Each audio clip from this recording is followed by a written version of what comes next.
Just go to 10.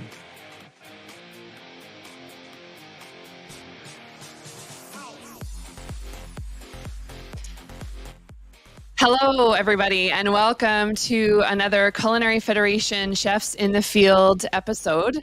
We're super excited to be back here on the SVK network with the last installment of our Nordic mini-series. Today, we'll be traveling to Finland, but we'll talk more about that in just a moment and our special guest.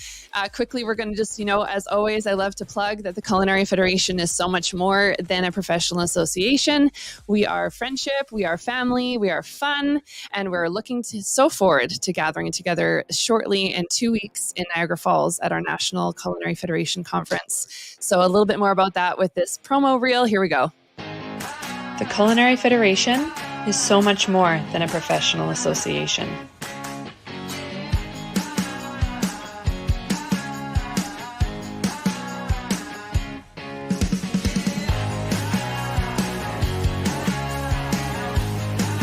It's friendship. It's fun, and it's family. Come find where you fit in. Join the Culinary Federation family today.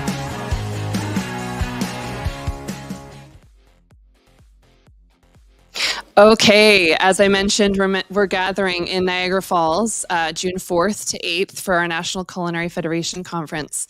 And we're super excited to be having a bunch of our new Nordic friends join us. And today's guest from Finland is no exception. She'll be there in full form, in full force with her Nordic friends. We're super thrilled to have Pipsa Hurmerinta today on the show with us. Welcome, Pipsa. Thank you. Thank you for having me.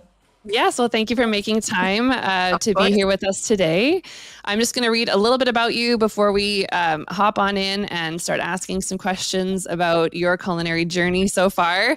Pipsa is a Finnish chef, author, media influencer, TV host, and a former fashion model. Pipsa has lived several years abroad in Paris and New York, but in 2006, she returned home to Finland to begin her culinary studies. Pipsa has published 3 cookbooks, and she has hosted several TV and radio shows. She works as the head chef at Sikke's restaurant in Helsinki and continues her popular podcast show, which we'll talk about a little bit later. You can find Pipsa on social media at Pipsa Hurmerinta. We'll share her link to her Instagram so that you guys can go follow her after the show and learn more about her there. So, as I just gave a little insight to who you are and where you've come from, we would just love to know, the biggest thing for me when I read your bio that stood out was the transition from the fashion world to the culinary world. So to start, if you wouldn't mind just sharing a little bit about how that transition came to be. Well, I started modeling when I was 17. I moved to Paris and I lived abroad in Paris and New York for more than 10 years. And then, as eventually in fashion, what happens is you become too old, which is terrible. You have to retire at below 30. I decided I wanted to move back home to Finland, and I had always really enjoyed cooking, and I really enjoyed traveling the world. I went to Tokyo, Korea. I traveled a lot when I was modeling, and I was always sampling all the food and just enjoying the culture and the whole culinary world. On my travels, and it sort of just seemed very simple when I was thinking, what do I want to do? Do I want to stay in fashion and go work for a fashion designer or a magazine, or do I want to work in food? And then I thought, well, listen, so you've done this for 10 years, maybe it's time to try something completely different. And then I moved back home and went to culinary school, and that's it. And here you are. Yes. And so, and I'm not, I'm always happy to discuss age and growth and all the changes and seasons of life. How long ago was that you decided to move back to Finland? So how long have you been working in the culinary world now? 15 years, I think 16 years. It's longer than fashion, which is crazy. Yes. Yeah, that's really, really cool. So, what led you to fall in love with food other than like the tasting of it, the transition from being somebody who consumes it to somebody who prepares it? How did that happen? Well, I think it's really something that was installed to me as a child. My grandparents actually owned a grocery shop. So my mother grew up appreciating food and understanding the value of food and understanding the value of produce. And that it's something that you cherish and you really take care of, and you sample things, and you things have flavor, and you know where they come from. So that was really installed to me as a child. Whenever we ate something, we traveled a lot. My mom's an actress, and we'd travel a lot, and we'd always eat delicious foods in different parts of the world, and she was always really paying attention to it. So I think that just really installed the curiosity to start with, and the understanding of food as something bigger than just something that you eat for fuel. Then moving to Paris, of course, I left Finland in 1996, and it was a very different place from Finland in 2023. Yeah. You couldn't buy Parmesan in the grocery stores. There was no basil. There was like olive oil was a thing of rarity. Yes. I mean, I'm sure not that different from Canada in 1996, where, things have opened up so much. Yes. So moving to Paris and all of a sudden being surrounded by all of this food and markets, and everybody going to these restaurants and like, oh, this is the place to go, and this is what you should eat, and the wine. And I was just like, wow, this is a whole different world from where I come from, a quite small city as well. That didn't have that many restaurants and just had very few specialty stores. So it was really an eye-opener for me, all of a sudden living in the city where it's all about food. Even in fashion shoots, we'd always have lunch. There was always wine at lunch. There was always a starter and a main course and a dessert. So it was not just like, oh, we'll just snack something during the shoots. It was always like, okay, we break for lunch. We go downstairs to the cafe. We have the wine. We have the food. So it really was like a, big education for me, coming from here, going into that world of just flavor and food and delicious produce. Amazing. And we were briefly talking quickly before the show about how you have a 2-year-old and a 10-year-old, and just you talking about how you kind of grew up and your mom being a traveler and an actress, and how she exposed you to food, and how your grandparents with their grocery exposed you to food. How are you kind of carrying on that tradition with your kids? Do they get to see you and work with you and get involved? Well, yes, they come to the restaurant. My daughter comes, and her name is Penny, and she always screams from the door. She says, "Penny wants peanuts." It's so funny, and everybody's like, "Stop everything in the restaurant. Penny needs her peanuts." And she comes, and she knows where the dry goods storage is, and she comes and she takes her little peanut. But yeah, I try to expose the kids as much as I can to different culinary ways and appreciation of food. But of course, with kids, it's tricky. There are the moments where it's like, I don't want to eat herbs. I don't want to have anything green on my plate. They go through these phases, and you just think, oh my God, I'm a failure. I'm a chef, and my son won't eat herbs. And then all of a sudden he's like, oh, I was at grandmother's and she grows basil, and I love basil. I tried it from, so things just come when you expose the children in a gentle way to those things. Like my son's always been very, very picky. He refused to eat bananas because he didn't like the texture, which, like, what kind of a child doesn't eat bananas?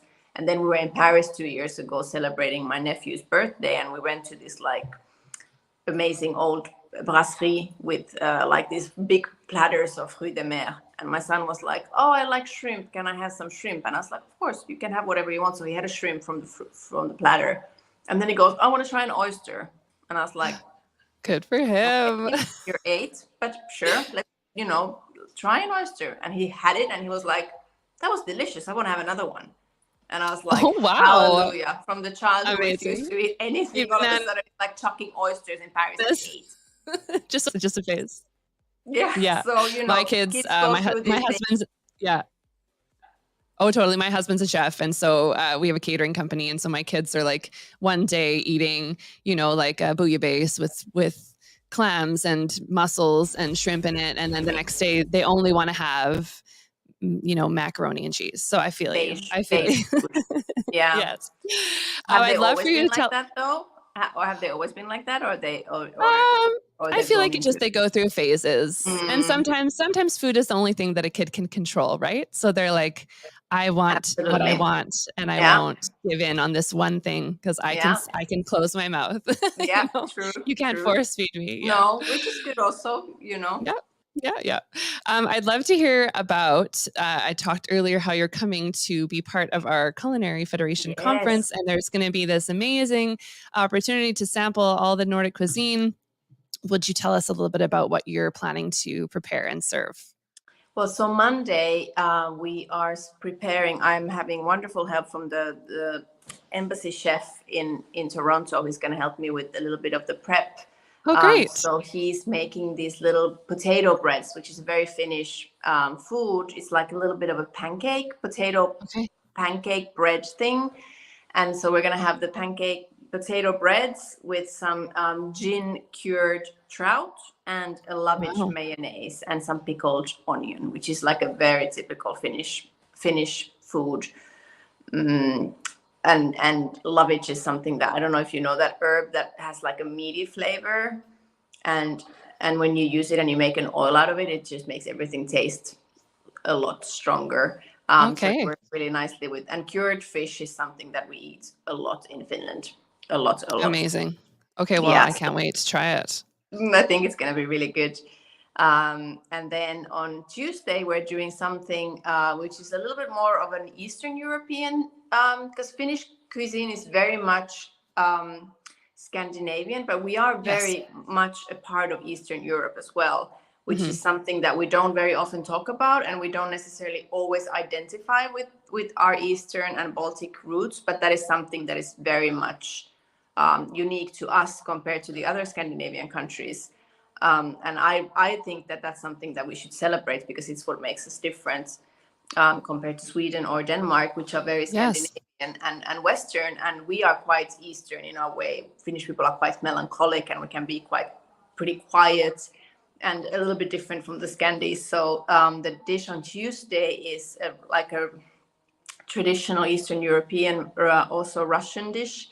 It's frozen cranberries, and you eat them with hot caramel sauce, and that's like a very typical dessert in Eastern Europe, because of course, you know, cranberries and lingonberries are something that are abundant here, and then you add the hot caramel sauce to it, and you get that sweet and sour. Wow. Okay. I'm hungry over here. I'm getting hungry.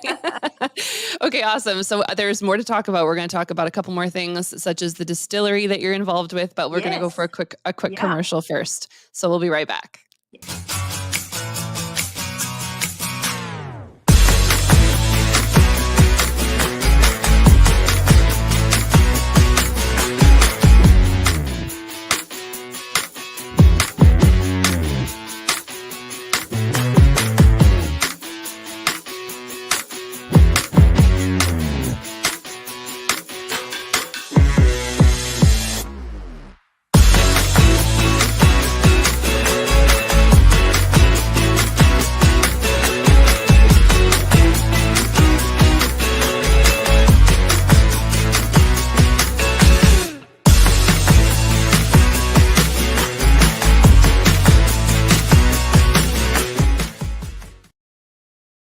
Okay, we're back.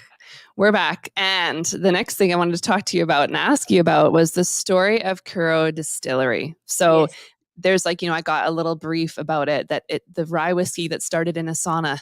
So that's all I'll share, and you can elaborate on how this all came to be. I'd love to hear about it. Well, so Kuro Distillery is a smallish distillery, I think, in the west of Finland, which is actually very close to where I'm from, where I was born, the city. And it's these 5 guys who were drinking American rye whiskey in the sauna, of course, because all the great Finnish stories start in a sauna with naked people. All epic stories start there. And they were drinking this American rye whiskey, and they were wondering, like, listen, Finland, we have rye growing everywhere, and rye bread is very, very big in Finland. Why isn't there a Finnish rye whiskey?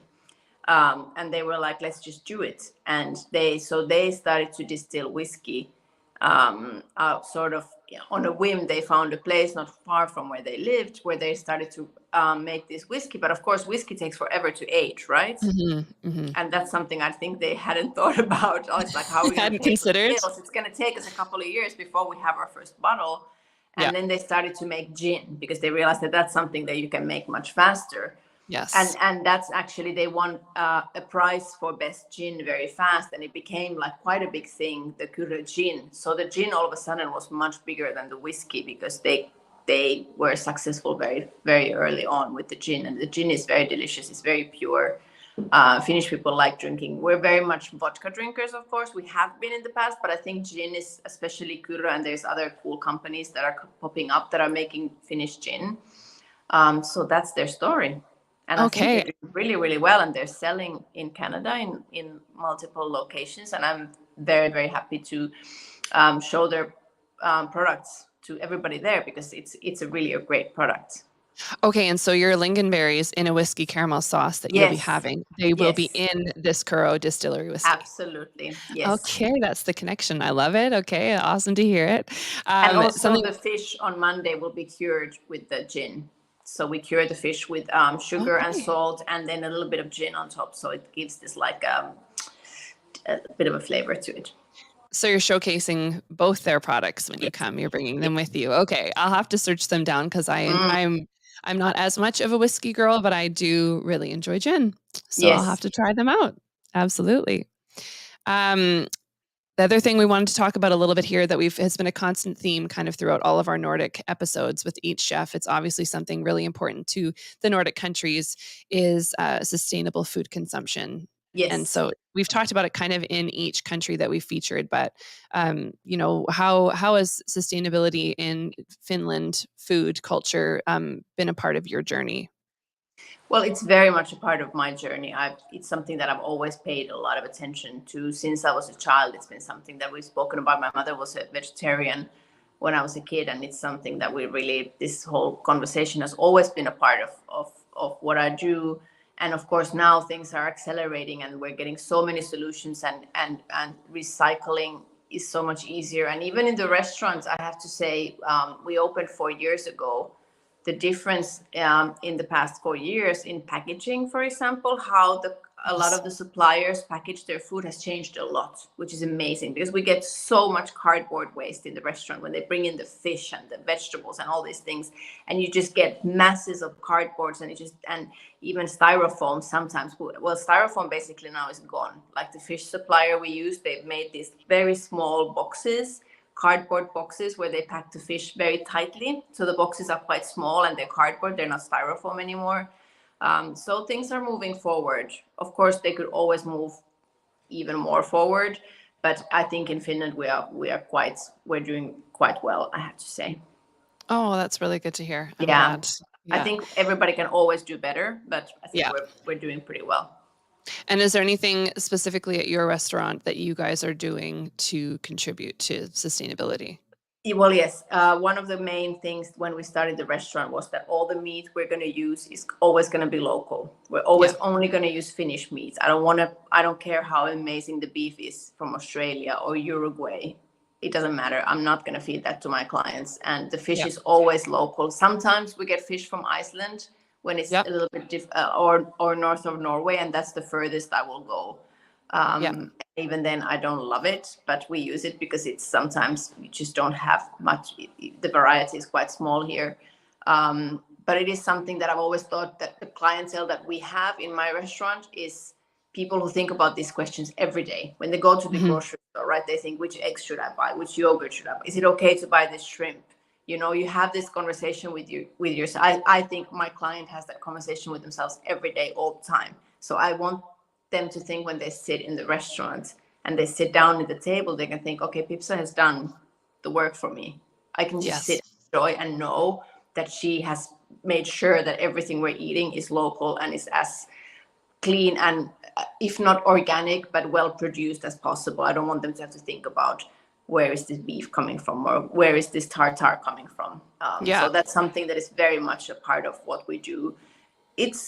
Sometimes it would be so much easier to just call the wholesale guy and be like, just send me 20 kilos of beef, and you know, but it's something that I refuse to do. I prefer spending the time and the effort to find the farmers, the local farmers. We have our tartar is one of the most popular dishes on the menu, and we use an indigenous Finnish cow. And they're quite small and they're not that easy to come by. So it takes a lot of effort to find. So I found 2 farms who we work with. And it's sometimes a little bit difficult, but it's something that I want to do. And it's just something that I find everybody should, make the extra effort. Yeah. And do you find that the clientele that you have at the restaurant, that's something that's really important to them? Yes, I think that there are people who it is very important to, and then there surprisingly are people who don't really pay attention to, which still surprises me. But there are the people who will go to the lunch restaurant and eat the chicken that comes from Thailand, which I would never personally do. No judgment here, but a little bit. Yeah. You can choose what's important to you. That's not judgment. But yes, I do think that people pay attention to it, and we post a lot on our social media in the restaurants about, for example, where the food comes from and where the vegetables come from. Of course, now we're coming into the season where it's very easy to get beautiful local produce. So we use a lot of different farms, a lot of organic farms. We're actually going to go visit 2 of our farms next Monday. The whole restaurant, we're doing like a field. That's fun. Yeah, with the chefs and the waiters. So we're going to drive over to where we get the beef to meet the cows, and then we're going to go to a place where we get the flour for our bread. Oh, wonderful. And we were speaking with Chef Emma Wixner from Sweden on the last episode. And she was talking about how one of those field trips that you're taking your staff on was kind of the beginning for her of growing into like a passion for gardening and like doing her own herbs and doing her own edible florals. And so, you spark so much inspiration when you take your staff on that kind of trip. So well done. I'm sure they'll love it and you guys will enjoy it and people will learn a lot. Yeah. And then one more, step towards more sustainable choices. Yeah, absolutely. That's great. So. Awesome. Well, we have just a little bit of time left, enough for you to tell us about your podcast. We would love to hear about the podcast show that you have. You told me the name of it and I said I couldn't pronounce it, so I'm going to let you. But then I'd also love for you to tell us a little bit about like what kind of content you have on your podcast, and we'd love to just cross promote it. Yes, well, so our podcast is in Finnish, unfortunately. Yes, that's okay. But it's called Samassa Liemessä, which means we in the same. It's a way of saying in the same boat. We're in the same boat with someone, or you're stuck in the same trouble with someone. You're stuck in the same stew. And I do it with a friend of mine who's a journalist and a chef as well. We've done a TV show together. We've done radio together, and now we did the podcast. And we really. These last 10 episodes, we really focused on more of a discussion on the ethics behind a lot of things that happen in the restaurant industry. For example, cultural appropriation in food, which is something that I think we should speak about a lot more than we do. Yeah. I always feel like food is culture, right? And we should... every other area of cultures have had this discussion about cultural appropriation, but in the food world, it's still sort of frowned upon. And I think I agree that it is a very difficult conversation to have, but we have to have those conversations. Who is allowed to say what and who is allowed to cook what kind? Well, I'm not saying who's allowed to cook what kind of food, but how you represent and how you're going to bring in the people who actually, originated that food. So we have these kind of difficult discussions. We've discussed women's space in the restaurant industry, and then also just easy subjects like sustainability, the easy subject, and all kinds of very cool. But all kinds of topics when it comes to that, but more like sort of thinking more of food as culture. Very cool. Well, it has been such a pleasure to chat with you. It's always a shock. It's always a shock to me how quickly these episodes go by, but we're already towards the end. So I really look forward to meeting you in Niagara Falls in only a couple of weeks. I can't wait. It's going to be amazing. And so for anyone that's listening that hasn't, registered to attend yet, there's still time to attend the whole conference or just the big President's Gala on Thursday, June 8th. So you can go to culinaryfederation.ca for more information about that. And we will see you next time here on Chefs in the Field on the SVK Network. Thank you so much, Pipsa, for being with us today. And we'll see you soon. Yes, we'll see you there. Bye. Thank you. Bye.